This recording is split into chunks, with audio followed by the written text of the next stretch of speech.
ప్రస్తుతం వస్తున్న సినిమాలు, వాటి ఇతివృత్తాలు, తీసే పద్ధతులు, వాటిని ప్రమోషన్ చేసే పద్ధతులు, దానికి అవలంబించే స్వార్థపూరిత దురాశాపూరిత మార్గాలు పిల్లల్ని, యువతని, సమాజాన్ని ఎలా అనర్థాలకు గురిచేస్తోందో సమగ్రంగా విశ్లేషిస్తున్న శ్రీ భాగవతుల కుటుంబరావు గారి ప్రసంగం.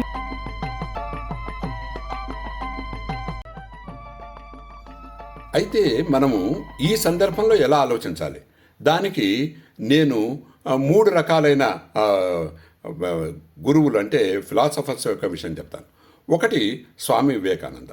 స్వామి వివేకానంద ఏం చెప్తాడంటే, ఒక విత్తనం ఎలాగైతే ఇది భూమిలో నాటబడినప్పుడు అది గాలి, నీరు, తర్వాత సన్షైన్ అన్నింటినీ, భూమి వీటన్నింటితోనూ కాంటాక్ట్ అయినా కూడా అది ఎలాగైతే వాటిలో కలిసిపోకుండా, ఇందులో ఏ ఒక్కదానిలోనూ కలిసిపోకుండా అన్నిటిలోంచి ఉన్న మంచిని గ్రహించి తాను మొక్కగా ఎలాగైతే ఎదుగుతుందో, అలాగే ప్రతి వ్యక్తి కూడా తనకి ఉన్న రిసోర్సెస్ నుంచి తాను గ్రహించి దాన్ని తను అదైపోనవసరం లేదు, వాటిలో కలిసిపోనవసరం లేదు. వాటి నుంచి మనం గ్రహించవలసింది గ్రహించి మనం ఇండివిజువల్గా మనం డెవలప్ అవ్వాలి అని ఆయన చెప్పారు. అంటే ఇప్పుడు ఏమిటంటే, ఒకళ్ళు ఎవరో మనకు గనక నచ్చితే ఒక ప్రవచనకర్త వారు లాగానే అయిపోయి వారు చెప్పినట్టు ఇంకా వాడిని ఎంతసేపటికి ఆయన్నే ఆలోచించుకుంటూ ఆహా ఓహో అంటూ అసలు విషయాన్ని వదిలేయరాదు.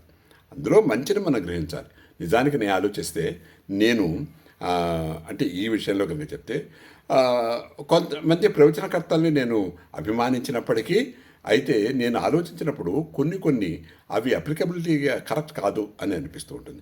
వాటిని ఎంతవరకు అప్లికబుల్లో అంతవరకు తీసుకోవాలని. ఉదాహరణకి ఒక ప్రవచనకర్త, మంచి ప్రవచనకర్త, ఎంతో చక్కటి మంచి ప్రవచనకర్త మీరు భార్యాభర్తల అనుబంధం గురించి చెప్తూ, మీరు ఒక స్త్రీ మన సనాతన ధర్మం ప్రకారం పొద్దున్నే లేచి పతి పాదాలకు నమస్కరించి మంగళసూత్రాన్ని కళ్ళకద్దుకొని అది అలా రోజున దినాన్ని ప్రారంభించాలి అని ఆయన పాతివృత్యం గురించి చెప్పారనుకుందాం. అయితే అది నిజమే, ఎందుకంటే అది భర్త పట్ల తన గౌరవాన్ని సూచిస్తుంది. అయితే అది ఈ రోజు కనుక అది మనం చెప్తే, ఈ రోజున్న వాళ్ళు ఏం చేస్తారు, ఉదాహరణకి ఇద్దరు ఎంప్లాయీస్, వాళ్ళు ఆయన ఎవరి అంటే వాళ్ళ డైలీ రొటీన్లో వాళ్ళు దీని కింద ఉంటారు, సరే బాగానే ఉంది. ఇప్పుడు ఈరోజు వాళ్ళలో ఎట్లా ఉంటుందంటే, అది చాలా ఇష్టపడి ఆ విషయాన్ని ఒక మేల్ అంటే భర్త భార్యని, చూసావా మా గురువుగారు అలా చెప్పారు, నువ్వేమిటి మరి ప్రతిరోజు నేను చూస్తూనే ఉన్నాను, నువ్వు కాళ్ళకి నమస్కారం చేయవు, మంగళసూత్రాన్ని కళ్ళకద్దుకోలేవు, లేకపోతే ఇది పతి భోజనం చేసిన తర్వాతే భోజనం చేయాలి అనేలాంటివి చెయ్యవు, నువ్వు నీ పనుల కోసం ఇలా చేస్తున్నావు ఇది అని అదే రకంగా ఎక్స్పెక్ట్ చేశాడనుకున్నావు ఎవరైనా సరే. ఇది చెప్పిన దాన్ని విని ఎంత హాస్యాస్పదంగా ఉంటుంది. ఇద్దరూ అన్యోన్యంగా ఉండటానికి ఇద్దరినీ ఇది ఉదాహరణకి ఏ అర్ధనారీశ్వర తత్వమో చెప్పి, పార్వతీ పరమేశ్వరులు ఇద్దరూ కూడా మీరు ఒకరు ఏదైనా ఒక కార్యాన్ని సాధించినప్పుడు వేరొకరు వెనకాల ఉండి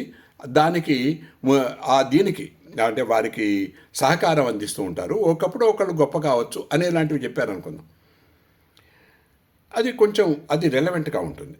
అది మనం తీసుకోవటం మీద ఆధారపడి ఉంటుంది. కాబట్టి ఒకళ్ళు ఎప్పుడో ఒకటి చెప్పారు అంటే అదే మనం గుడ్డిగా నమ్మి ఇంకా వారి పేరుని జపిస్తూ, ఆ గొప్పవారు చెప్పారు, వారు 4 ఒత్తులు పెట్టమన్నారు, మనం 4 ఒత్తులే పెట్టాలి, ఇలాంటివన్నీ మాట్లాడడం కూడా సరైనది కాదు. అందులో ఉన్న ఎసెన్స్ని గ్రహించాలి మనం. అంటే ఈ అభిమానం వెళ్ళేసరికి ఈ అభిమానంలో కూడా మాటలు వింటుంటే మనము ఆ ఎసెన్స్ని వీళ్ళు గ్రహించడం లేదు, కానీ అవే ఆ మాటలే పట్టుకున్నారు. వాళ్ళ ఉద్దేశం కూడా ఇలా వెళ్ళమని కాదు, వాళ్ళ ఉద్దేశం బేసిక్ విషయాలు చెప్తున్నారు వాళ్ళు. అలాగే ఇంకొకళ్ళు మన ప్రస్తుతం ఉన్న విషయాల గురించి దాని సమాజానికి అన్వయిస్తూ ఒకళ్ళు చెప్తున్నారు, బాగానే చెప్తున్నారు, కానీ రెలవెంట్గానే ఉంటున్నాయి. కానీ వారు ఉదాహరణకి వాళ్ళు కొంచెం ఇది ఎక్కువైపోయి, అంటే కాస్త ఉత్సాహం ఎక్కువైపోయి అప్పుడప్పుడు లైన్ క్రాస్ చేసి అవతలకి వెళ్ళి మాట్లాడుతూ ఉండొచ్చు. అప్పుడు ఏమవుతుంది, అభిమానులు అందరూ కూడా లేదు ఆయన మహాజ్ఞాని, ఆయన అట్లా చెప్తేనే జనాలకు ఎక్కుతుంది అని వాళ్ళు అంటారు. యువతల వాళ్ళు ఏమంటారు, ఆయన అట్లా చెప్తారు కదా, ఏమిటి అంత అలా చెప్పచ్చా అని యువతల వాళ్ళు అంటారు. అంటే ఇప్పుడు ఇంతకీ ఈ దెబ్బలాటల్లో ఈ అభిమానుల దెబ్బలాటల్లో ఆయన చెప్పదలుచుకున్నది మరుగున పడుతుంది. అసలు అది ఇదేదైతే ఉందో ఆ హద్దు ఏదైతే ఉందో ఆ హద్దు లోపల ఆయన చెప్పిందంతా వెళ్ళిపోతుంది, ఎవరు పట్టించుకోరు. హద్దు తర్వాత కాలు పెట్టిన దాన్ని జనాలంతా దాన్నే ఇంకా విమర్శిస్తూ అలా చేస్తుంటారు. ఇది వెర్రి అభిమానం. ఈ వెర్రి అభిమానం వల్లే ఇలా వస్తుంది. మూడోది ఈ మూడోది ఏమిటంటే మన స్క్రిప్చర్స్లోనే చెప్పారు. ఏమిటంటే ఇది ఆయన చెప్పింది కూడా, వివేకానందుడు చెప్పింది కూడా స్క్రిప్చర్స్ నుంచి చెప్పారు, భారతీయ సనాతన ధర్మం నుంచి చెప్పాడు. అయితే ఆయన ఇటు వచ్చి రెలవెంట్ విషయాల్ని చెప్తూ ఉంటారు ఎప్పుడు. అంటే సమాజానికి, మిగతా వాళ్ళకి ఆయనకున్న తేడా ఏమిటంటే సమాజానికి ఇప్పుడు అవసరమైంది ఏమిటో ఆయనకు అప్పుడు తెలుసు. అన్ని 100 సంవత్సరాల క్రితమే ఆయన చెప్పగలిగాడు ఇప్పుడున్న విషయాన్ని, సుమారుగా 100 సంవత్సరాల క్రితం. కాబట్టి అది ఇప్పటికీ వర్తించేటట్టు కాదు, యూనివర్సల్ ట్రూత్స్. అసలు స్క్రిప్చర్స్లో ఉన్నదే యూనివర్సల్ ట్రూత్స్. దాన్ని మనం ఎప్పటికప్పుడు మన భాషలో పరిభాషలో మనం దాన్ని అప్లై చేసుకుంటూ ఉండాలి. సో మూడవది ఎవరంటే జిడ్డు కృష్ణమూర్తి గారు. జిడ్డు కృష్ణమూర్తి అనే తత్వవేత్త ఏం చెప్తారంటే, మీరు ఎప్పుడు ప్రతి మనిషి కూడా ఒక పీపుల్ లివ్ బై ఇంప్రింట్స్ అంటాడు ఆయన. ఇంప్రింట్స్ అంటే ఆల్రెడీ వాళ్ళ మీద ముద్ర వేయబడిన భావాన్ని మనసులో పెట్టుకుని వాళ్ళు ప్రవర్తిస్తారు, అంతే తప్ప ఎప్పటికప్పుడు దాన్ని పక్కకి తీసి చూడరు అని అంటారు. అంటే ఏమిటి, నీకు ఫలాని వాళ్ళు అంటే చాలా ఇష్టం, ఉదాహరణకి ఇది ఉదాహరణ చెప్తున్నాను, దాన్ని కూడా అసలు విమర్శించే వాళ్ళు ఉంటారు. కానీ అసలు యాక్చువల్గా మనం తీసుకోవాల్సింది ఏమిటంటే, నీకు ఫలాని వాళ్ళు అంటే చాలా ఇష్టం, నీ మనసులో ఒక ఇంప్రింట్ పడిపోయింది, అది అభిమానం. ఈ అభిమానమే ఇంప్రింట్. ఈ ఇంప్రింట్ వల్ల నువ్వు వాళ్ళు ఏది చేసినా అది గొప్ప అంటావు. అది ఇంకా నువ్వు ఆలోచించవు, నువ్వు స్వయంగా ఆలోచించే పరిస్థితి ఉండదు. వాళ్ళు ఏది చేసినా అదే కరెక్ట్ అంటావు, అదే గొప్ప అంటావు. సో వాళ్ళు చెప్పేదానిలో ఒక్కొక్కప్పుడు ఇర్రెలవెంట్ ఉండొచ్చు, ఎందుకంటే ఎవరు 100% పర్ఫెక్ట్గా ఉండరు. దాన్ని ఈయన జిడ్డు కృష్ణమూర్తి గారు ఏమంటారంటే, నువ్వు దాన్ని ఆలోచించాలి, నీ సొంత తెలివిని నువ్వు పెట్టుకుని ఆలోచించాలి. ఆ ఇంప్రింట్స్ అన్ని తీసేసి ఇది రెలవెంటా కాదా అన్నది నువ్వు ఎప్పటికప్పుడు ఆలోచించాలి. You should not live with imprints అంటారు. ఆల్రెడీ ఆ ముద్రలతో ఉండరాదు అని. అది అభిమానాన్ని కూడా వర్తిస్తుంది, కొన్నింటికి వర్తించదు. అఫ్కోర్స్ అది ఇప్పుడు డిస్కషన్ కాదు. ఈ అభిమానాన్ని కూడా అది వర్తిస్తుంది. కళ్ళు మూసుకునే అభిమానం అని ఇంప్రింట్తో పడిపోతే అది అవ్వదు. ఇదంతా నేను ఎందుకని చెప్తున్నానంటే, దీని యొక్క అవసరం చాలా ఉంది. ఇది మామూలు మానవ సమాజంలో మనం ఈ పద్ధతిలో గనక నిష్పక్షపాత ధోరణిలో మనం ఉంటూ, అది మన దీనిలో కూడా రీసెర్చ్లో కూడా అన్బయాస్డ్గా ఉండాలి అంటారు. దేని మీద మనం ఊరికే ఎక్కువ ఈ పక్షపాతం చూపిస్తూ మనం రీసెర్చ్ చేస్తే అది తప్పు రిజల్ట్స్కి వెళ్తుంది, రాంగ్ రిజల్ట్స్కి. అంటే మనం ఏదైతే అనుకున్నామో అది ప్రూవ్ చేయడానికే మనం ప్రయత్నం చేస్తాం, అంతే తప్ప అక్కడ రియాలిటీ ఏముందన్నది మనం అన్బయాస్డ్గా అంటే నిష్పక్షపాతంగా ఉన్నప్పుడే అది వీలవుతుంది. కాబట్టి నిష్పక్షపాత ధోరణి అనేది పెద్దలు అలవర్చుకుని పిల్లలకి చిన్నప్పటి నుంచి అలవాటు చేయాలి. పెద్దలే పక్షపాత ధోరణిలో ఇలా ఉన్నప్పుడు చాలా సందర్భాల్లో పిల్లలు దాన్ని గమనించి కొంతమంది దాన్ని విమర్శిస్తారు, కొంతమంది ఏం చేస్తారంటే అదే పద్ధతిలో వెళ్ళిపోతారు. అదే పద్ధతిలో వెళ్ళడం అనేది ఎలాగంటే, నేను ఇందాకని చెప్పాను కదా, కొందరు ఫ్యామిలీస్లో కానీ మిగతా చోట్ల కానీ యూజువల్గా ఇప్పుడు ఈ ఎగ్జాంపుల్ ఫ్యామిలీస్ రిలేటివ్స్లో అని చెప్పచ్చు. కొందరిని బాగా మీరు ఎలివేట్ చేశారనుకుందాం. ఎలివేట్ చేస్తే వాళ్ళ పిల్లలు ఏం చేస్తారంటే, వాళ్ళ పిల్లలు కూడా వీళ్ళనే గొప్ప అనుకోవచ్చు. తర్వాత వాళ్ళ పిల్లలు ఇదే పద్ధతిలో ఎలివేట్ చేస్తూ ఉండొచ్చు, ఎందుకంటే వాళ్ళ మనసులో ఇది చేసిన భావన. సో ఆ దానిలోంచి, ఆ వలయంలోంచి వాళ్ళు బయటపడలేరు వాళ్ళ తర్వాత జనరేషన్స్ కూడా. అలాగే జనరేషన్స్ని ఒక తప్పుదోవ పట్టించడం అంటే ఇదే పద్ధతిలో ఉంటుంది.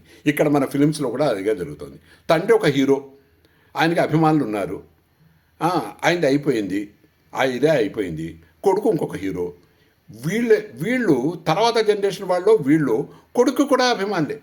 ఇంకా వాళ్ళు ఎలా ఉండారని కాదు, ఇంకా నేను ఫలాని ఫ్యామిలీకి మేము అభిమానులం అని ఇంకా వాళ్ళని ప్రమోట్ చేయడానికో దానికో ఇంకా అంతే.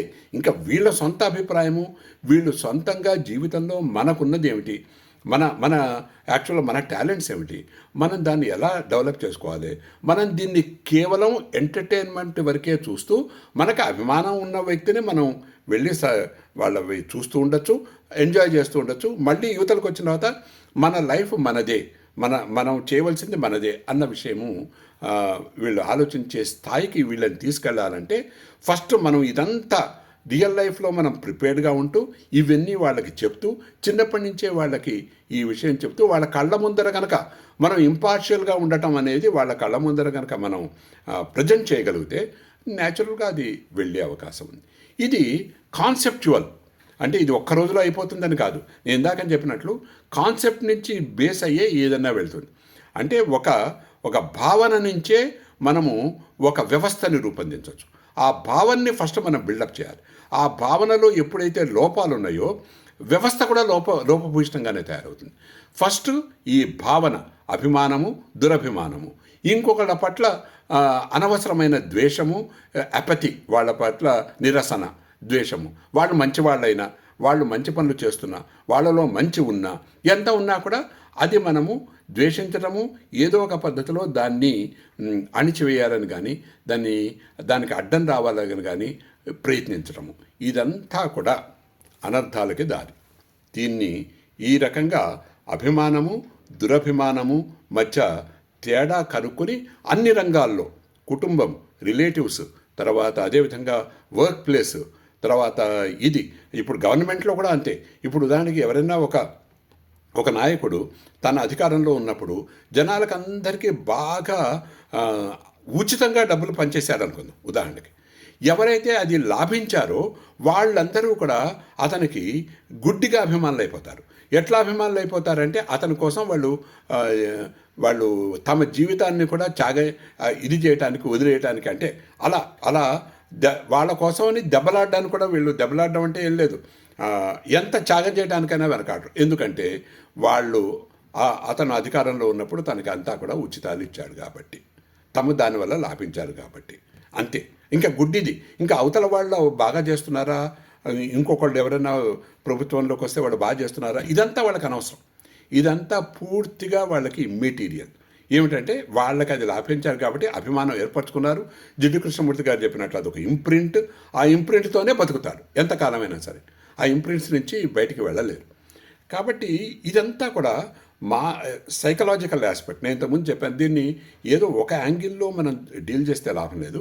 వీటిని దృష్టిలో పెట్టుకుంటే మనకి కొన్ని సొల్యూషన్స్ దొరుకుతాయి. మనం డైరెక్ట్గా వాళ్ళని కూర్చోబెట్టి మీరు వెళ్ళొద్దు, మీరు అట్లా అభిమానం చూపించడం కరెక్ట్ కాదు, మీరు వెళ్ళొద్దు అని డైరెక్ట్గా చెప్పి మనం ఎంతగాని వాళ్ళని ఆపగలం.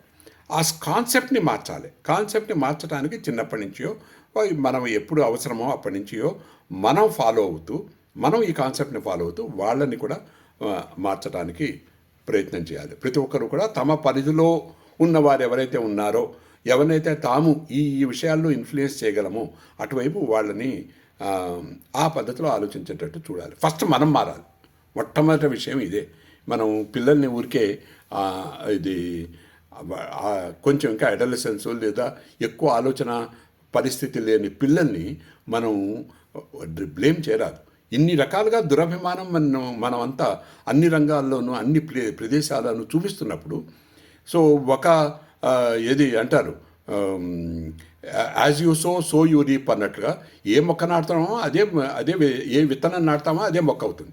కాబట్టి ఇక్కడి నుంచే మొత్తం అందరి యొక్క ఆలోచన సరళి మారాలి. సో ఇది నా ఉద్దేశం.